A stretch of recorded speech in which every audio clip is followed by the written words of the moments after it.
Regardez maintenant ces deux photos. Vous connaissez sans doute la première, la voici.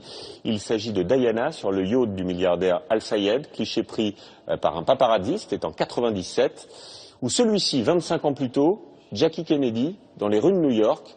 Alors question, ces deux photos sont-elles de l'art? C'est le débat qui agite les couloirs du Centre Pompidou de Metz, où 600 photos volées sont exposées. L'expo s'appelle d'ailleurs Paparazzi. L'approche se veut pop, mais peut-on pour autant parler d'une démarche artistique? C'est toute la question. Visite guidée pour nous avec Christophe Hérault et Yann Moine. Des bousculades et des cris, le crépitement des flashs, la meute est en marche. C'est la course-poursuite du paparazzi et de la star. Et voici que ces images rentrent au musée. Brigitte Bardot, espionnée à Saint-Tropez. Jackie Onassis, repérée à Manhattan. Liz Taylor et Richard Burton, proie de la presse à scandale. Jusqu'à cette étrange image, la dernière photo de Lady Di avant l'accident. 400 images pour raconter un siècle de chasse à la star, l'arme, l'appareil photo. Et le chasseur en voici un, Pascal Rostin. Son palmarès, des centaines de unes de Paris Match. En 1981, il surprend Alexandre Solzhenitsyn, dissident russe caché aux États-Unis. En 1996, Georges Clooney est furieux d'être découvert jouant au baseball.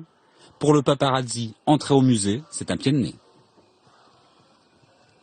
Nous, on travaillait pour de la presse, pour des journaux, et ces photos publiées dans les journaux, ces journaux, quelques semaines plus tard, servaient à emballer des pommes de terre ou du poisson. Je veux dire, donc on s'est jamais pris pour des artistes. Parcourir l'exposition, c'est traverser un monde impitoyable. Dans les yeux de la star, on lit la frayeur ou la colère. Les photographes sortent casqués pour affronter Marlon Brando, ou sont attaqués à coups d'arc et de flèches par Anita Ekberg. Qu'elle fascine ou qu'elle choque, ces images reflètent la société. La plupart des paparazzis sont des hommes et la plupart de leurs proies sont des femmes. Dans ces images, je dirais, ça rejoue quelque chose de la violence machiste de notre société.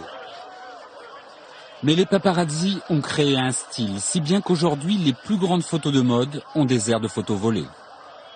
Voyeurs ou artistes, les paparazzis arrivent une fois encore à faire parler d'eux.